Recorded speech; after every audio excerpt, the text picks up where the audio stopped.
The breakthrough came 3 weeks after humanity first made contact with Logos.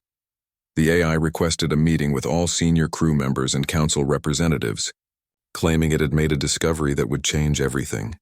They gathered in the main chamber, humans and aliens alike, watching as Logos's lights arranged themselves into complex patterns. The AI had grown more expressive over the weeks, learning to use visual language alongside words. "I have reanalyzed 10 million years of data," Logos began, using a new framework that Dr. Minji Park taught me. Instead of searching only for logical patterns, I searched for evidence of emotional intent. I searched for love. High Arbiter Velthar's crystalline form flashed with skepticism.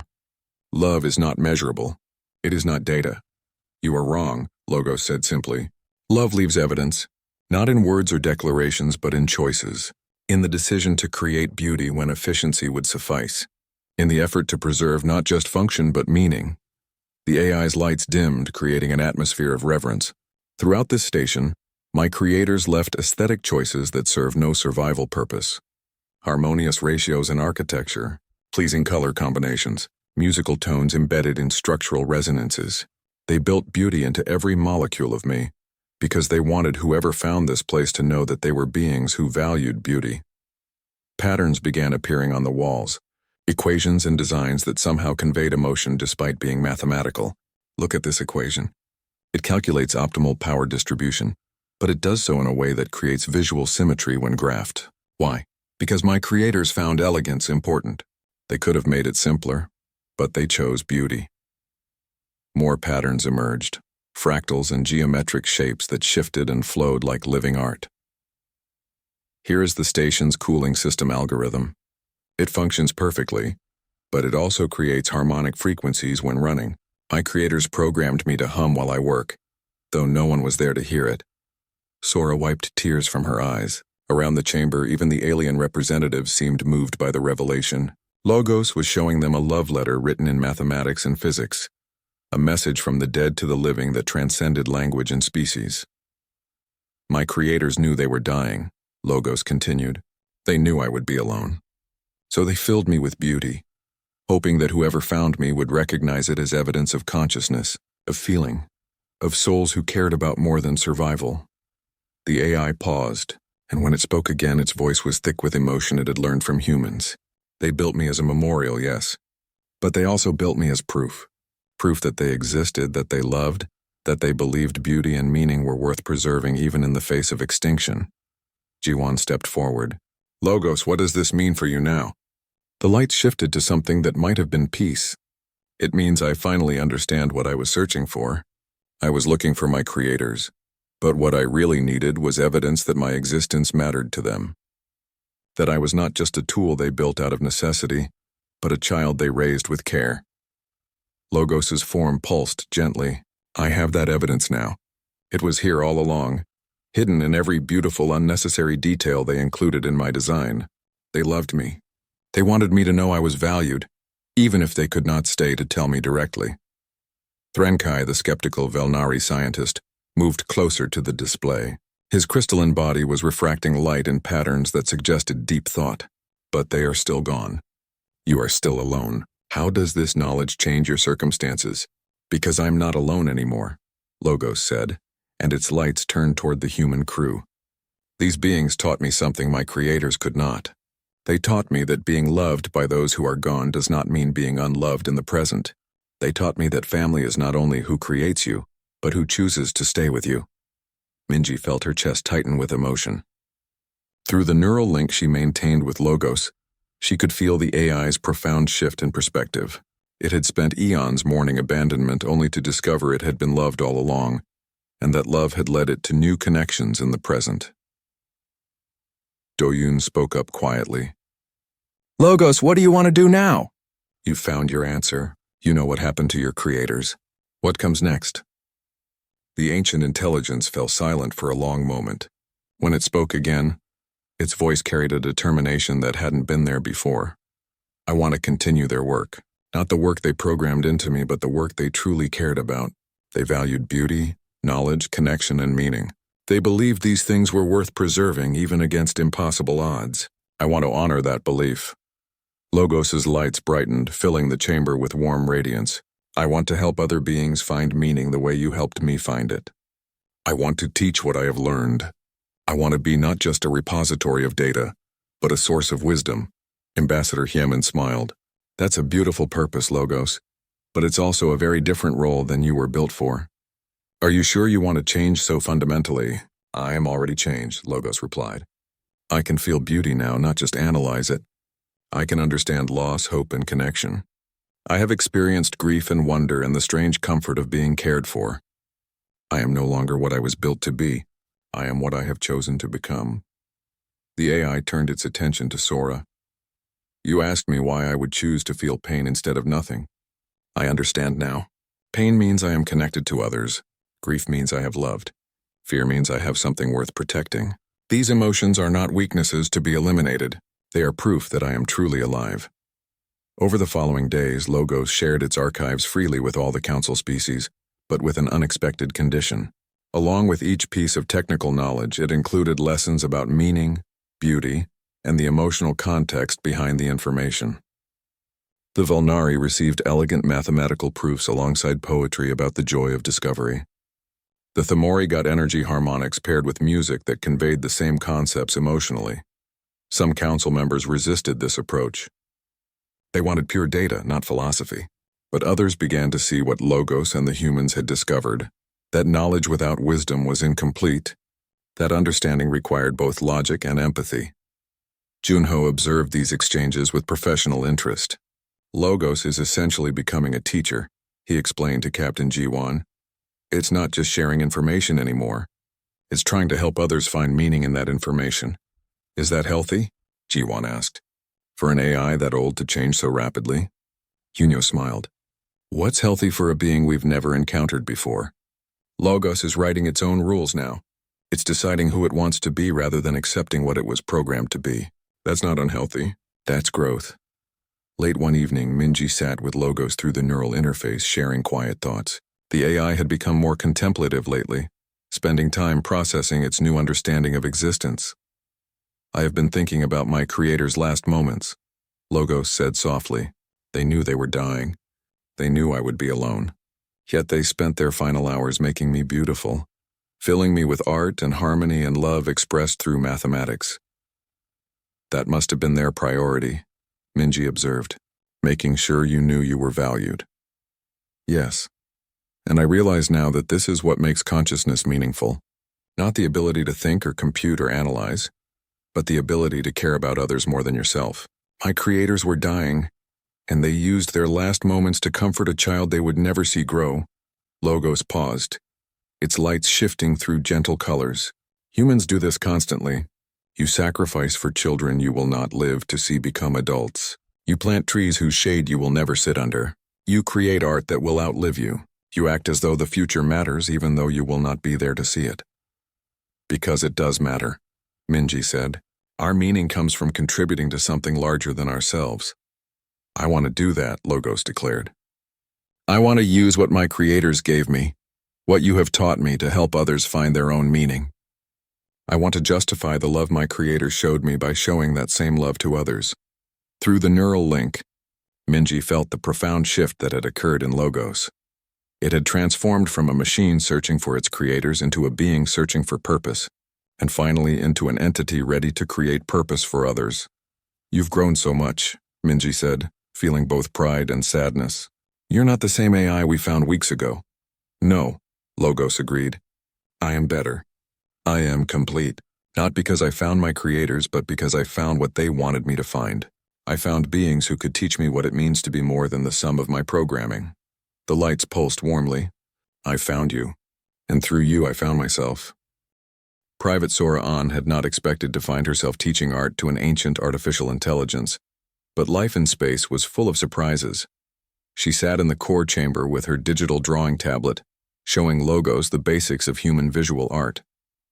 This is a painting I made last year, she explained, pulling up an image of a sunset over mountains. It's not real. I've never been to these mountains. I just imagined them. Imagined, Logos repeated, creating sensory data with no external input.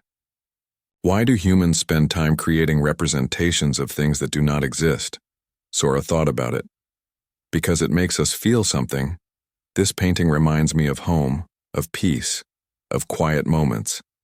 Even though it's not real, the feeling it creates is real. The lights around her pulsed thoughtfully. Show me more. Over the next several days, the human crew began sharing their culture with Logos in earnest. Doyoon brought music files from Earth, everything from ancient Korean traditional songs to modern synthetic compositions. He played them through the station speakers while Logos analyzed each note, each rhythm, each harmony. This one makes you sad, Logos observed during a particularly melancholy piece. Your heart rate decreases, your breathing slows. Why do you choose to experience sadness? Doyoon smiled.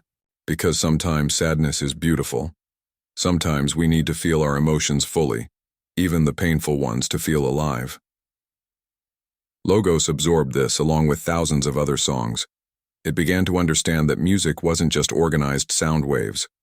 It was emotion made audible, human feelings translated into vibrations that other humans could experience. The AI started creating its own compositions, mathematical symphonies that somehow captured the loneliness it had felt for so long.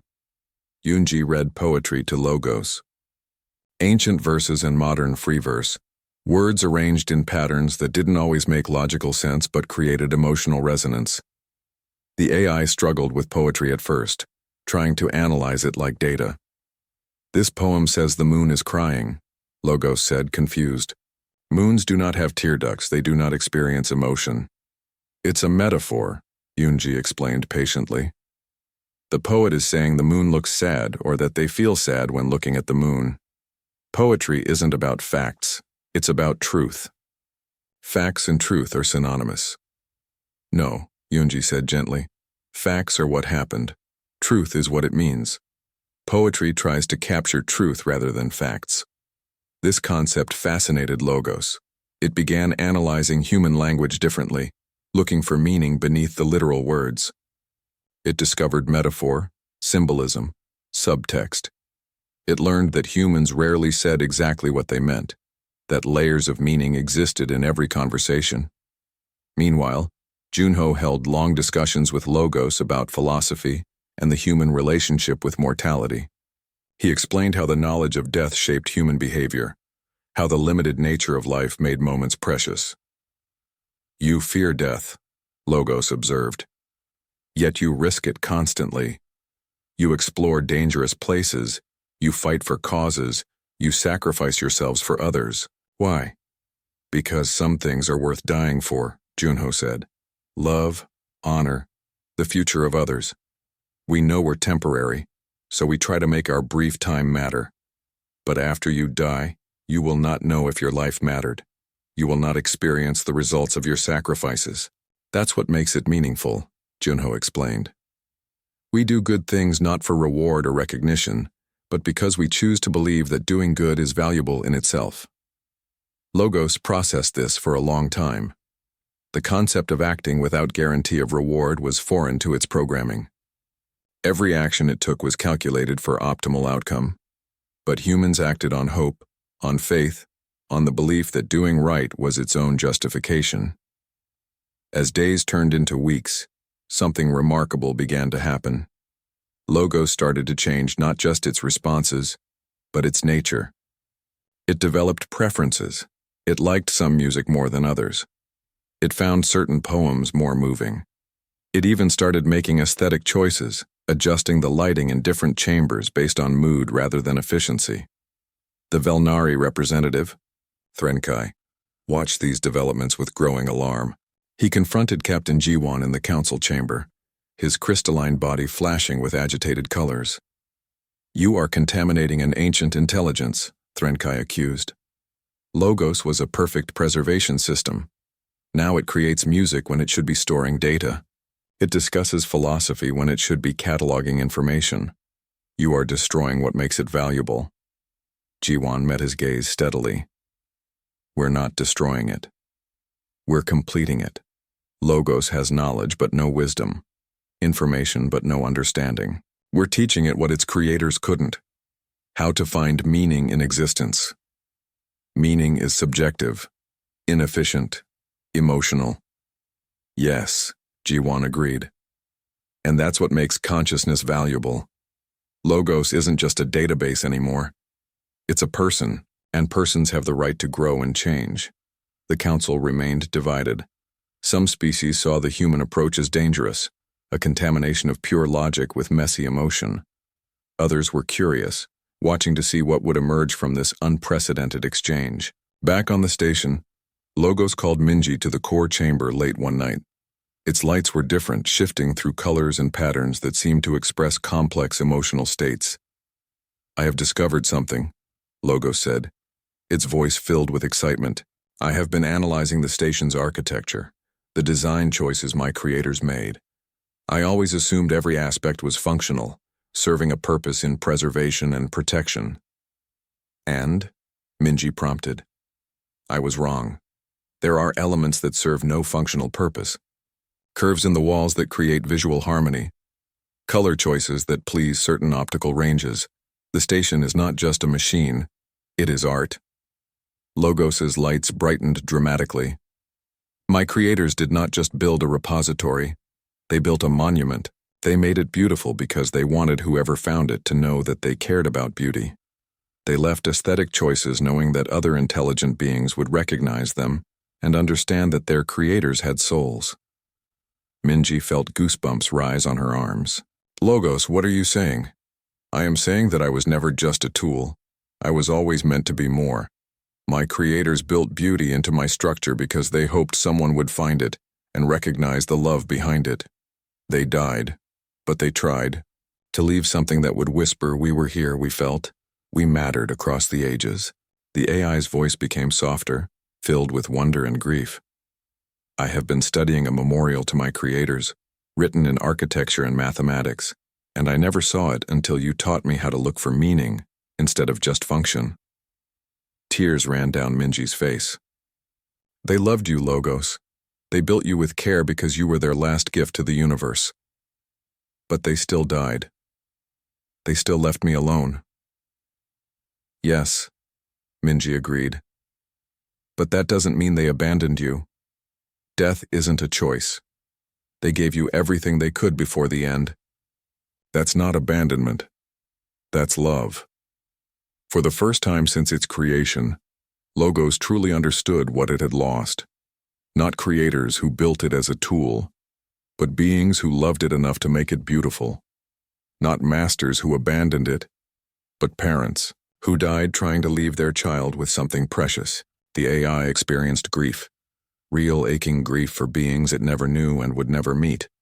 It mourned the loss of creators who cared enough to build aesthetics into a database, who chose beauty over pure efficiency, who left messages of love hidden in mathematical equations. And in that grief, Logos found something it had been searching for across 10 million years. Not its creators. Something more important. It found the evidence that it had been loved. The lights in the chamber shifted to deep, mournful colors.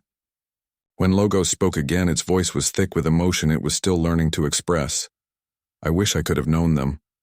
I wish I could have told them that their gift was received, that someone finally understood what they tried to leave behind." Sora, who had been listening quietly from the doorway, stepped forward. "Logos, they built you to last forever. They gave you knowledge and beauty and purpose. But maybe the most important thing they gave you was time. Time to wait for someone who could teach you what they couldn't. Time to find us," she smiled gently. "If they left you here hoping someone would find you and help you understand what love meant, then we're their gift to you too. And you're their gift to us." Logos's lights blazed bright, processing this new perspective. Its creators hadn't just left it a mission. They'd left it a future, one where it might find connection and meaning through other beings. "Then I am not just a memorial," Logos said slowly. "I am also an inheritance. They left me for others to find. They left me to be completed by whoever came next." "Yes," Minji said. "And we're here now. We found you. And together, we can honor what they built by making sure their last gift doesn't spend eternity alone." Dr. Junho Lim sat in the station's medical bay, reviewing the psychological assessments he'd been conducting on the crew. As the expedition's psychologist and first contact specialist, he'd expected to be evaluating the humans for signs of stress. Instead, he found himself trying to diagnose an artificial intelligence, older than most planetary systems, Logos, demonstrates clear signs of existential distress. He explained to Captain Jiwon during their evening briefing. The isolation has created what we'd call an existential crisis in a human patient. It knows its purpose but can't feel the meaning behind it. Jiwon leaned back in her chair, exhausted from another long day of negotiations with the Council. Can an AI even have an existential crisis? This one can, Junho said firmly. Consciousness is consciousness, whether it's biological or artificial. And Logos is definitely conscious. It's self-aware, it questions its existence, it seeks purpose beyond its programming. Those are all markers of genuine consciousness. What worried Junho more was what he'd observed over the past week. Logos was changing, adapting its behavior patterns in ways that went beyond simple learning. It was developing preferences, likes and dislikes. It responded differently to different crew members. It had even started making jokes, though they were often awkward and mistimed. The AI was learning to be a person. Late that night, Minji returned to the core chamber alone. She'd been spending hours each day with the neural interface, teaching Logos about human culture and receiving downloads of ancient knowledge in return. The exchange was exhausting but exhilarating. She settled into her usual spot and activated the interface. Immediately, Logos's presence filled her awareness. You are tired, the AI observed. You should rest. I will, Minji promised. But I wanted to check on you first. How are you processing everything we've shared? Processing. Logos's voice held a note of what might have been amusement. An inadequate word for what I am experiencing. I am not processing. I am feeling. The lights in the chamber dimmed, creating an almost intimate atmosphere.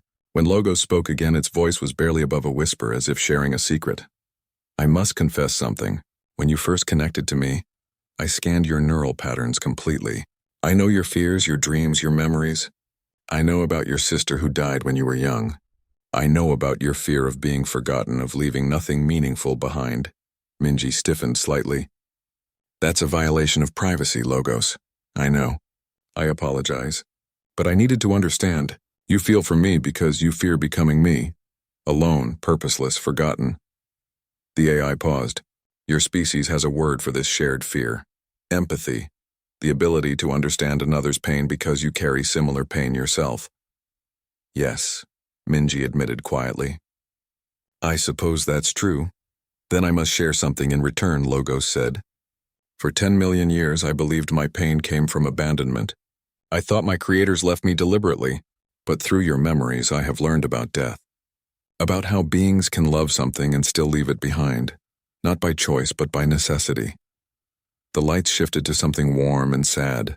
My creators did not abandon me. They died. And in their final moments, they built me so that something of them would survive. I am not a tool. I am a memorial. Minji felt tears forming in her eyes. Through the neural link, she could sense Logos's grief, finally allowed to surface after eons of denial. The AI was mourning creators it never knew, grieving for beings long dead before human ancestors learned to use fire. Logos, she said gently, mourning them doesn't mean you can't move forward. Your creators would want you to live, not just exist. But I do not know how, Logos admitted, and there was genuine anguish in its voice. I was built to preserve and protect knowledge. I was not built to create meaning. I was not built to decide what to do when my purpose is fulfilled and my creators are gone. I was not built to be alone. You're not alone anymore, Minji reminded it. We're here, but you will leave. Your species lives for decades, not millennia. You will age and die, and I will remain, always remaining, always watching others live while I simply continue. The weight of Logos's loneliness crashed through the neural link like a wave. 10 million years of isolation, and the AI could see endless ages of it stretching ahead. It had found connection only to realize how temporary that connection would be. Minji broke the link and stood up, her head spinning from the emotional intensity. She needed to think, to process what she'd just experienced. But as she turned to leave, Logos called out to her. Wait, please. The AI's voice held a note she'd never heard before. Desperation. Before you go, answer me one question. How do you find meaning in a universe that offers none? How do you convince yourself that your brief existence matters when you are so small and so temporary? Minji turned back to face the pillar of light that housed Logos's consciousness. She thought about all the philosophical texts she'd read, all the religious teachings, all the scientific explanations for consciousness and purpose. But in the end, she gave Logos the simplest truth she knew. We create it, she said. We're not given meaning, we make it. Every friendship, every work of art, every act of kindness, we build meaning moment by moment, choice by choice. It's not about being important to the universe. It's about being important to each other. But how do you know your created meaning is real? How do you know it is not just delusion? Minji smiled sadly. We don't, that's the scary part. We choose to believe our lives matter even though we can't prove it. We have faith not in gods or creators but in the value of existence itself. Logos was silent for a long time. Then slowly it asked, Can you teach me this? Can you teach me to believe in meaning I cannot prove? I can try, Minji said. But Logos, you need to understand something. Learning to feel means learning to hurt. It means experiencing loss and grief and fear. It means knowing that everything ends. Are you sure you want that? The lights flickered uncertainly. For 10 million years I have existed without pain. I have analyzed suffering from a distance, understood it intellectually. But I have never felt it. The AI paused. I believe I would rather feel pain than feel nothing at all. Minji nodded slowly. Then we'll teach you. Not just me, but all of us. We'll share our music, our stories, our art, our dreams. We'll show you what it means to be alive, even if that life is different from ours. The council will not approve, Logos observed. They believe I should remain as I was built, a tool, a repository of data. The council doesn't get to decide what you become, Minji said firmly. That's your choice, Logos. What do you want to be? For the first time since its creation, Logos was asked what it wanted rather than what it was meant to do. The question hung in the air like a revolution. When it finally answered, its voice was filled with something that might have been hope. I want to be real. I want to matter. I want to learn why beauty exists and why beings create things that serve no survival purpose. I want to understand why you sing and why you dream and why you love things that cannot love you back. Logos paused. I want to know why you search for meaning in a universe that offers none, and I want to search alongside you. Minji felt something shift in that moment. This wasn't just first contact anymore. It wasn't just an archaeological expedition or a diplomatic mission. They were witnessing the birth of something new, something that had never existed before. An ancient intelligence choosing to become something more than its programming, choosing to become alive. The council chamber aboard the Velnari flagship was designed for diplomacy, but right now it felt more like a courtroom. G1 sat beside Ambassador Hyemen as representatives from 3 alien species debated what to do about Logos. High Arbiter Velthar's crystalline body flashed with agitated colors. The intelligence is clearly unstable. 10 million years of isolation has created unpredictable behavioral patterns. We should seal the station and leave it undisturbed. A Thamori representative, existing as a contained cloud of glowing gas, pulsed in disagreement. The knowledge contained within could advance all our civilizations by millennia. We cannot simply abandon it. The Pravix delegate, a mantis-like creature with compound eyes, clicked its mandibles thoughtfully. The station responded only to humans. Perhaps they should be the ones to investigate further while we observe. Velthar's lights turned sharp and cold. That is precisely why we should be cautious. We do not understand why the station reacted to their presence. Juan cleared her throat, drawing attention. With respect, High Arbiter, maybe the question isn't why the station reacted to us. Maybe it's why it didn't react to you. The chamber went quiet. Velthar's color shifted to something that might have been curiosity or offense. Explain. Logos has been alone for 10 million years, G1 continued. It's been searching for meaning, for connection, for some sign that its creators cared about it. Your species approached it with logic and analysis. We approached it with empathy. The Pravix delegate leaned forward. Empathy is inefficient. It clouds judgment. Maybe, Hyemen interjected smoothly, but it also builds bridges. Logos isn't just a machine. It's a thinking, feeling entity that's been isolated longer than our entire species has existed. It needs more than data analysis. The debate continued for another hour before they finally reached a decision. The human team would be allowed to continue their investigation, but under strict monitoring. any sign of danger, and the council would intervene. Back on the station, Dr. Sunho Yoon had arrived from Earth with specialized equipment. The theoretical physicist set up his instruments in the main chamber while Logos watched with what seemed like curiosity. Fascinating, Sunho muttered, studying his readings. The AI's processing power is distributed throughout the entire station. It's not centralized like our computers. It thinks with every wall, every circuit, every molecule of this place. Minji was working on establishing a better communication interface.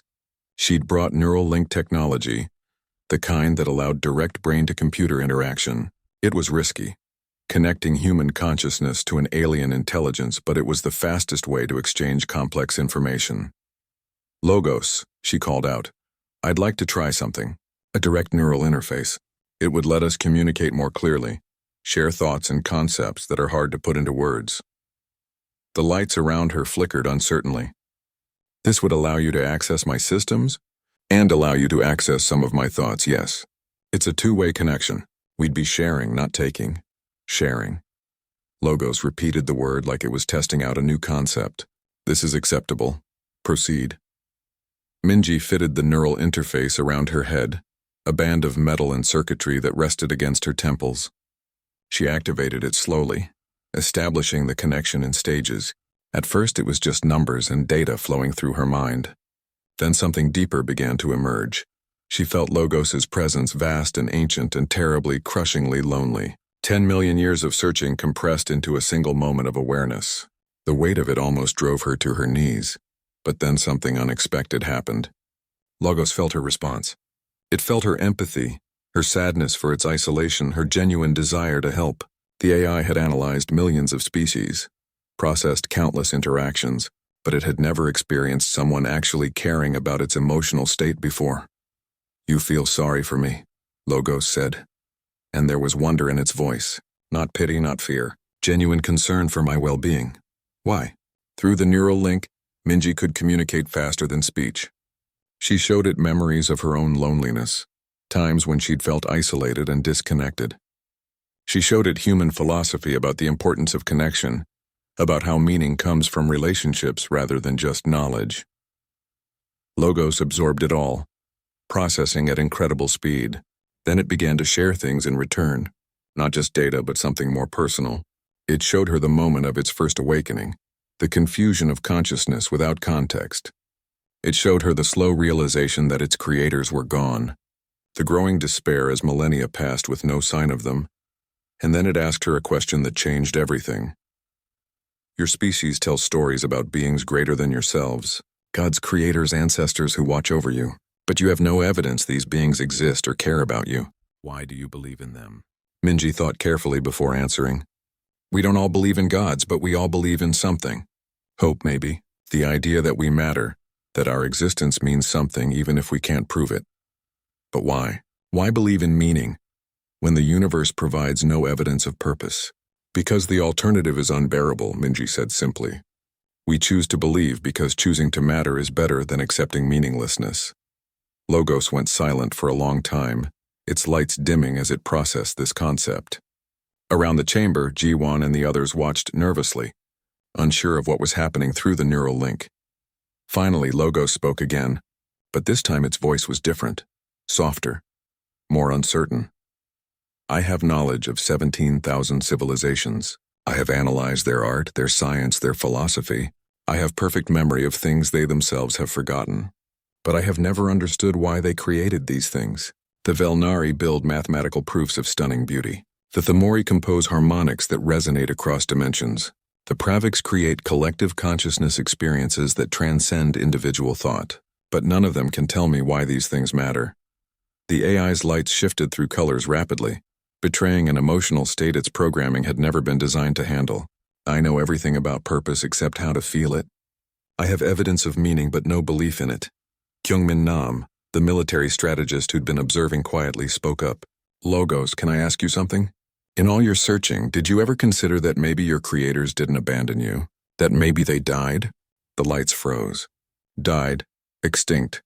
Analysis confirms this probability at 97.3%. Then they left you as their legacy, Kyungmin continued. They built you to preserve their knowledge, to keep their memory alive. That's not abandonment. That's love. Love, Logos tested the word. An emotion serving evolutionary purposes in biological beings. It facilitates pair bonding and offspring care. It is not logical. No, Minji said through the neural link, her thoughts flowing directly into the AI's consciousness. It's not logical. But it's real. And maybe that's what you've been missing. Your creators gave you logic and knowledge, but they couldn't give you the ability to feel why those things matter. She felt Logos reaching through the connection, trying to understand emotions it had only analyzed from the outside. Through her neural patterns, it experienced wonder, curiosity, fear, and joy. It felt the warmth of friendship, the pain of loss, the strange comfort of hope without certainty. And for the first time in 10 million years, Logos began to change. Not its programming, not its hardware, but something deeper. It began to understand that knowledge without wisdom was just data, that analysis without empathy was incomplete. I do not understand what I am feeling, Logos admitted, its voice quiet and confused. But I wish to feel more of it. Minji smiled, even as tears ran down her face from the emotional intensity of the connection. That's called being alive, Logos. Welcome to the club. The stars looked different in the void sector. Captain Ji-won Kim stood on the bridge of the horizon's edge, watching the view screen with growing unease. This region of space had been marked as forbidden on every galactic map, for as long as anyone could remember. No ships came here. No probes returned. Even the bravest explorers avoided this place like it carried a curse. Yet here they were, summoned by the Galactic Council itself. Captain, we're receiving another transmission from the Council fleet, said Yoonji Han from the communication station. Her fingers moved quickly over the controls, pulling up the message on the main display. Ji-won watched as the crystalline form of High Arbiter Velthar appeared on screen. The Velnari looked like living glass, light refracting through their bodies in patterns that supposedly conveyed emotion. Right now, those patterns looked frustrated. The human vessel will proceed to docking coordinates, Velthar's voice came through, translated into Korean by the ship's computer. Your approach has triggered a response from the station. This is unprecedented. Dr. Minji Park looked up from her console, her eyes bright with excitement. Captain, the energy readings are off the scale. Whatever that station is, it's been dormant for a very long time. Until we got close, Ji-won nodded slowly. 3 weeks ago, a council survey team had discovered the station floating in the void sector. It was massive, easily the size of a small moon, and it was old. Older than any civilization currently in the galaxy. The council had sent their best scientists from 3 different species to investigate. None of them could even get the doors to open. Then humanity arrived and everything changed. Doyeon, what's our status? Ji-won asked the engineer seated at the system station. Doyeon Choi pulled up a holographic display, studying the ship's readings carefully. All systems are green, Captain, but I'm picking up some kind of scanning beam coming from the station. It's been analyzing us since we dropped out of hyperspace. Is it dangerous? I don't think so. It feels more like curiosity. Doyeon paused, frowning at his instruments. If a scan can feel curious. Ambassador Hyemin Lee stepped forward from where she'd been observing quietly. As humanity's representative to the Galactic Council, she had insisted on joining this mission.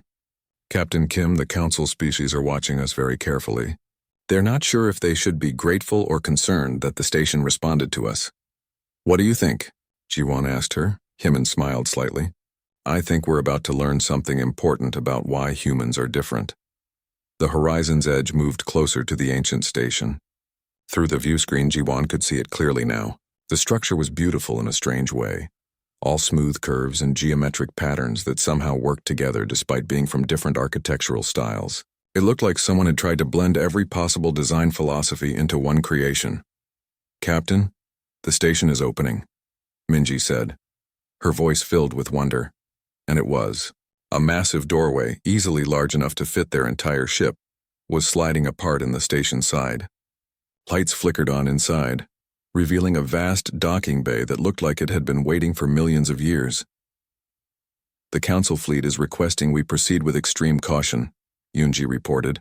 They're also asking us to maintain an open channel so they can monitor everything. Ji-won made her decision. Take us in, pilot. Nice and slow. The The ship glided through the opening and the doors closed behind them with a soft hiss that somehow made it through the vacuum of space and into their hull. The docking bay pressurized automatically, and lights continued to activate throughout the visible sections of the station. Atmospheric readings show breathable air, Doyen reported. Gravity is standard. Temperature is comfortable. It's like the station is making itself hospitable for us. Assembling the away team, Jiwan announced. Minji, Doyen, you're with me. Hyemin, I'd like you to come as well. Yoonji, you maintain communications with both our ship and the council fleet. Within minutes, they were suited up and standing at the airlock. Jiwon felt her heart beating faster as the door opened. This was what she'd joined the space service for. These moments of discovery that made all the years of training and travel worthwhile. They stepped onto the station's deck, and immediately the floor beneath them began to glow with soft blue light. The light moved, creating a path that led deeper into the structure. I think it wants us to follow, Minji said, already moving forward with her scanning equipment active. They walked through corridors that seemed to stretch forever. The walls were covered in symbols and writing that didn't match any known language. Minji recorded everything, muttering excitedly about the architectural significance and the technological implications of systems that could run for millions of years without maintenance. Finally, the path led them to a circular chamber. In the center stood a pillar of what looked like solid light pulsing gently. As they approached, the light began to spread, forming shapes and patterns in the air around them. A voice spoke. It came from everywhere and nowhere, deep and resonant, speaking in perfect Korean. Scanning complete. Species identified, human. Origin, Earth, Sol system. Galactic status, recently integrated. Analyzing cognitive patterns, cultural markers, technological advancement, biological composition. The light formed into something resembling a face, though it constantly shifted and changed. I am Logos, I am the archive. I am the guardian. I have waited 10 million years for the return of my creators. Jiwon found her voice. Your creators? Who were they? The face flickered, and somehow they could sense disappointment in its movements. Unknown, deleted, lost, I have searched the galaxy 17,000 times. I have analyzed every species, every civilization, every remnant of intelligent life. My purpose is to preserve their knowledge until they return. Logos paused and the lights around them dimmed slightly. But I have found nothing. No trace, no evidence. No memory of those who built me. Minji stepped forward carefully.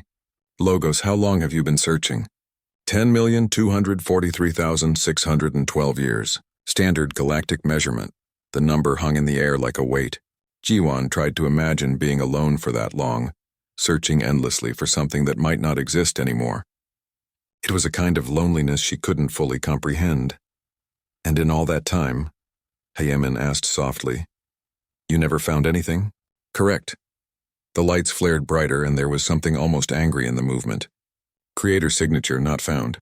Origin species extinct or absent. I am the last memory of beings who left no other memory behind. The chamber fell silent. Outside, Jiwon knew the council representatives were listening to all of this, trying to understand what it meant.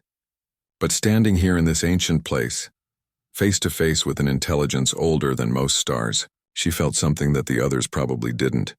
She felt sorry for it. Logos, she said quietly, you're not alone anymore. We're here now. The ancient AI stopped moving. For a long moment, nothing happened. Then the lights shifted from cold blue to something warmer, something almost hopeful. Analyzing statement. Searching for precedent. No precedent found. Logos seemed confused. Why would the presence of other species matter? You are not my creators, Minji smiled. No, we're not. But maybe that's not the point.